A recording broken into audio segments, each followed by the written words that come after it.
In this episode, we're talking about communications in the beginning. Yeah. In the beginning is really when you're mostly helping your care receiver so that they can maintain some of their independence. Mm-hmm. We have 4 main tips. The first tip is to help them plan their day. The second tip is about simplifying and minimizing. Yeah. The third tip is about positive reinforcement and body language. And when I say body language, I mean your body language and their body language. Yep. And the fourth tip is about not being scared of the truth they need to hear. But first, let's have a quick, candid conversation around communication. Yeah. Welcome. We're Sue Ryan and Nancy Treaster.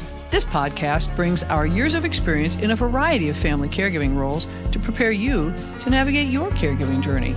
We're sharing our personal experiences, not medical advice. And because it's our passion to support you on your journey, we believe no topic is off limits. We're bringing you practical tips and candid conversations about the good, the bad, and yes, the ugly in family caregiving. Let's get started.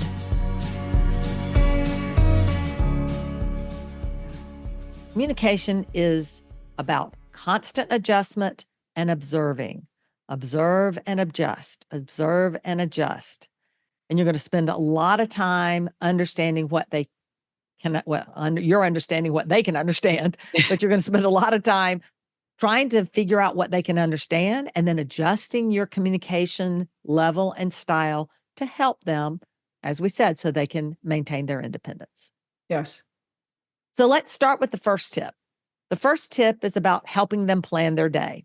Yeah. It's about understanding what they can accomplish. Because remember, you're observing and you're adjusting the expectations of what they can accomplish. So you're helping them create their list of what they're going to do today that's reasonable, that they can accomplish. And then throughout the day, you're going to come back and prompt them so that they can feel valued, feel accomplished at the end of the day, that they got things done. Nancy, I really want to reinforce what you just said. Okay. So often in the beginning, we'll say, I want to remind them of what to do. And because we're used to being able to remind them of things. When you don't have a neurocognitive disorder, you could say, hey, honey, don't forget to stop and get the milk at the grocery store. With that, they don't remember it. And so your language is very intentional. We're going to prompt them. So we're going to be the one that helps put it in front of them so they are able to remember. So that is so very important. I love that clarification because in your mind, you're thinking you're reminding them, right? But you're not. They can't remember. You're not reminding them. And the sooner you can let go of the concept of reminding and accept the concept of prompting, your attitude will be so much better about this whole thing. So and body language for you and for them, for everybody, it's going to be so much more supportive. And you won't be as aggravated because they don't remember. That is so true. So true. So I would leave little sticky notes. If it was something that needed to be accomplished at the computer or at my husband's desk, there would be sticky notes. If it was something he needed to accomplish, even that his lunch was in the refrigerator, there's a sticky note on the refrigerator. When we go out with our friends, he would make fun of me that I was the queen of sticky notes and that I just left these crazy sticky notes all over the place. Ha ha.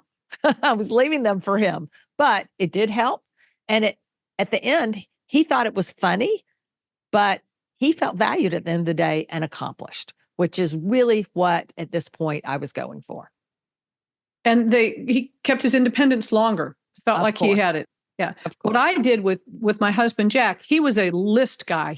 His lists had lists. And so I created another list.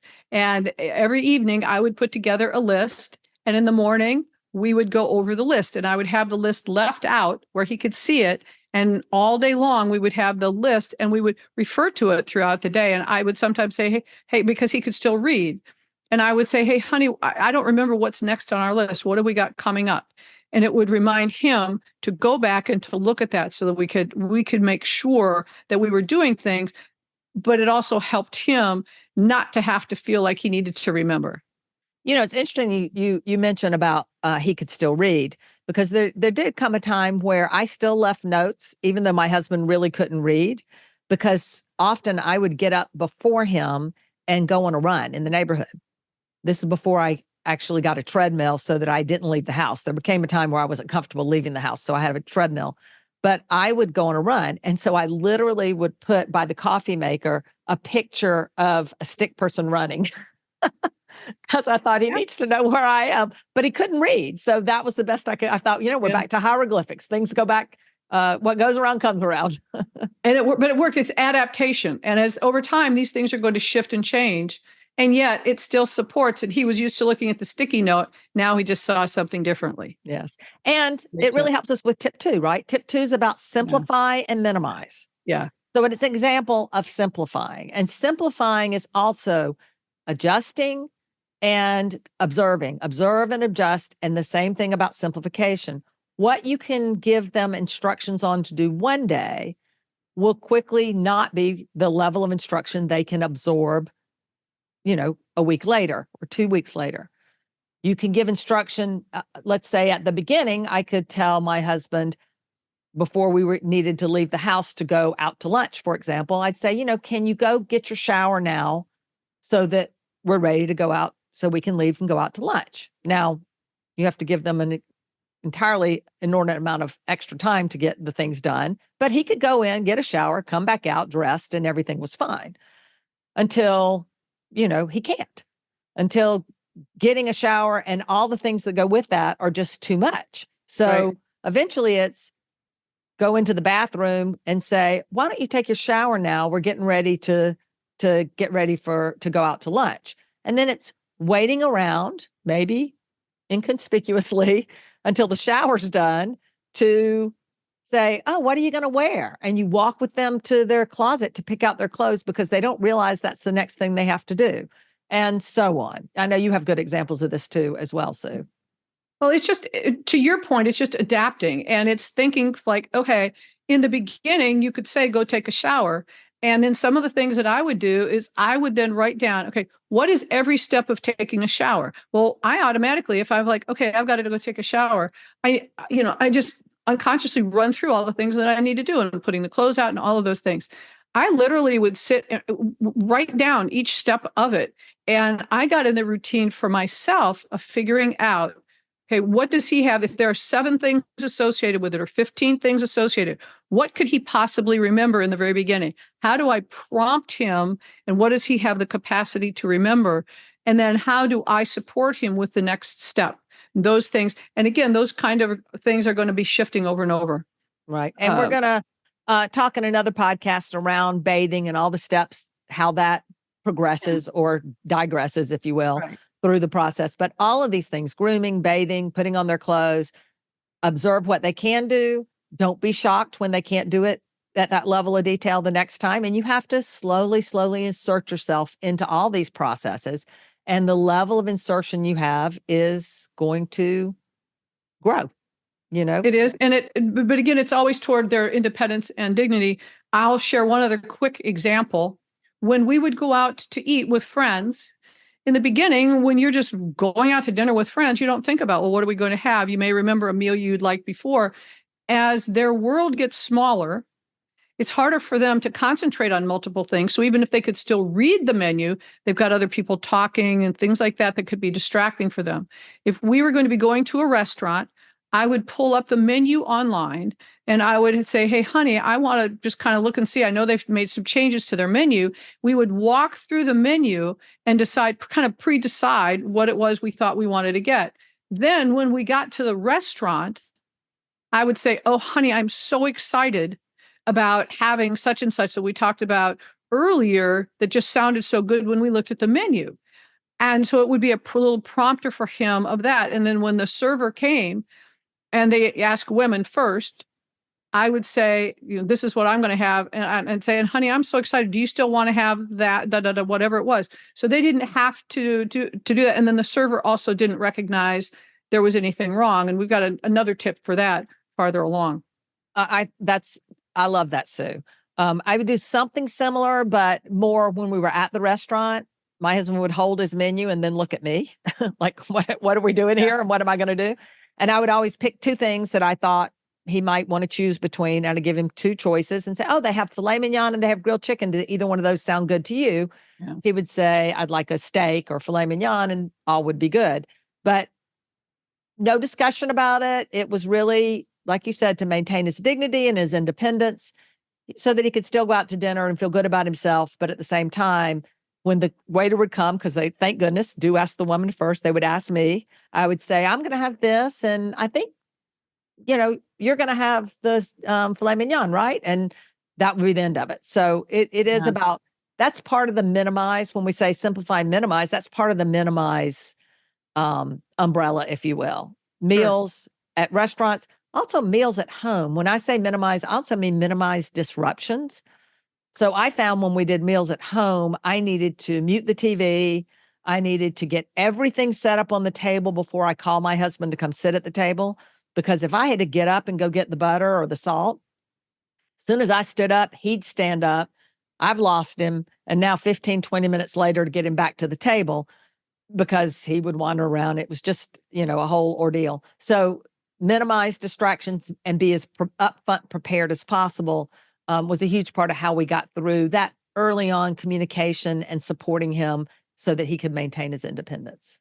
And to your point, what you've raised is this is going to manifest itself in a variety of different ways. The more we understand about observing and journaling and keeping track of things, when something starts to get out of the ordinary, we can adapt much more easily and much more quickly. And we're going to talk about a lot more of these things. Like I said, when we talk about bathing and grooming, you're going to hear a lot more about minimizing and simplifying and really the order you can expect things to go in. So let's move on to tip 3. Tip 3 is about positive reinforcement and body language. Yeah. Now, I'm not a sappy kind of girl, so you get a little positive reinforcement from me and you should be pretty happy about that. That says a lot. But I hired a part-time caregiver to come in and spend a few hours a week at our house. And she was all about, excellent job using the soap. Great job putting on your underwear. And thank you so much for brushing your teeth. And I was looking at her like she was crazy.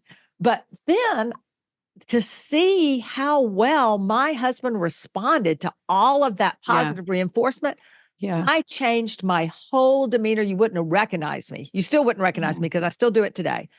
You wouldn't recognize me. I am, thank you. What a great job you're doing. In the middle of the night, I'm changing to pins going, thank you. Good job. Good job.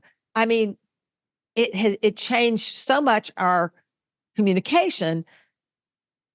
Both, you can't help but say thank you and great job with a smile on your face. So back to body language. It changes the tone of your voice. It changes the look on your face. They're feeding as much off your tone and the look on your face as they are off the words you're saying. And so everybody feels better about what's being said and what's going on. And it creates a much more positive, less fearful scenario. Well, and to your point, the last thing you said is really, really powerful because we're looking at it sometimes from our lens. They're not sure what it is they should remember or what they don't remember. In the beginning, they don't necessarily remember what they remember or know what they don't remember. And so when they're being given positive reinforcement, it's very similar if you've had a child to reinforcing something positive. They begin to learn that, this is good. So they feel good about what they've done. When they've got that uncertainty and you're reassuring them and calming them, it really helps them to stay positive and more calm as well. And just, I feel the obligation to give the opposite so that people can understand the difference, which is, why aren't you using the soap? Why aren't you brushing your teeth? Why are you brushing your teeth like that? Put your underwear on. Of course you put your underwear on next. That adds no value whatsoever. You're not helping with their dignity. You're not helping them feel good about things. You're not helping you. You're demeaning them. Think about the tone of my voice, right? And think about the look on my face when I'm saying those things. I'm creating a antagonistic situation. And then I wonder why the situation's very antagonistic. So positive body language, get at their level, look them in the eye as much as you can, not just from the corner over there, but make sure they have your full attention. and use positive language and positive body language, both. Huge. The fourth tip is around the truth they need to hear. And Sue, this is really something you coined that I absolutely am so on board with. And I loved it. When you said it to me the first time, I thought, that is it. So tell us a little more about it. One of the things people would talk about is telling the truth. If your caregiver needed to hear something and people are like, well, I'm not going to lie to them. I'm going to tell them what they need to hear. And so a layer of that is being compassionate in the truth and compassionate in what you're sharing. And I took it farther because when I was growing up, we were taught not to lie. I don't lie well. I'm sure I have a tell. It's just, it's not a good thing. That's not who I. However, what I recognized with all of the people who I provided care for is that I was telling the truth they needed to hear rather than necessarily what the actual truth was. And to the point we just talked about with body language, with demeanor, with everything, is when we told them what was something that was helpful for them to know rather than what was the actual truth of a situation, it made it easier for them. For example, if we were going to go on a trip and we were going to be going multiple places and we were going to be doing a lot of different things and all this, the truth that was valuable for them to hear is, hey, we're going to go out for a little while. This is exciting. That's all they needed. That's all they needed to know. And when you think about it in terms, and the real takeaway from this is, it is less about what the actual truth is. It's how do we stay in integrity, that we're telling the truth, that we're in alignment with, that's what is most valuable for them to hear. And to minimize their anxiety, minimize their frustration. You're helping them. That's the hardest part to absorb here, is you're helping them. If you listen to the driving episode, you'll actually hear me talk a little bit about the things I did that were the truth my husband needed to hear about where the keys were, for example, or why the car wouldn't start. But that. Well, and so if anybody hasn't heard that, what you did is, in order for him not to get out and drive the car, is because he had already started losing things. What did you simply say to him? Well, I hid the keys. And then when he couldn't find the keys, I'm like, I don't know where the keys are. So, I don't know. They're lost. So, honestly, and that's just one of a million examples. I honestly think in every podcast, we could have a discussion around the truth they need to hear on that topic. Right. So yes. It's one that's pervasive across. It's being other directed, but integrity in integrity with yourself and other directed. Yes. Well, and that's also really important. I don't want to skim over that. It's not just telling them the truth they need to hear, but when you're down that path, redirecting to something else if you can. So you're not stuck down a rat hole of something that maybe is, not necessarily exactly what's happening. Redirect. We're going to get in the car and go somewhere. Have you got your shoes on yet? And try to change the subject so you don't end up down a rat hole. Yeah. All right. Well, in this episode, we talked about communication in the beginning, which is really when we're helping our care receiver maintain as much independence as possible. We talked about 4 main tips. The first tip is about really helping them plan their day. Second tip is around simplify, minimizing distractions, minimizing what they have in front of them. The third tip is really around positive reinforcement and body language. And it's not just our body language, but it's watching their body language too and understanding how to respond to that. And the fourth is, don't be scared of the truth they need to hear. Everything you're going through when it comes to communication in the beginning feels very difficult and very strange, and you're adapting and adjusting throughout. Just remember, this is a phase. We have plenty of opportunity to manage through this situation. You will get through this phase. It will end, and it will get better. I promise. We're all on this journey together. You got this. Yes, you did.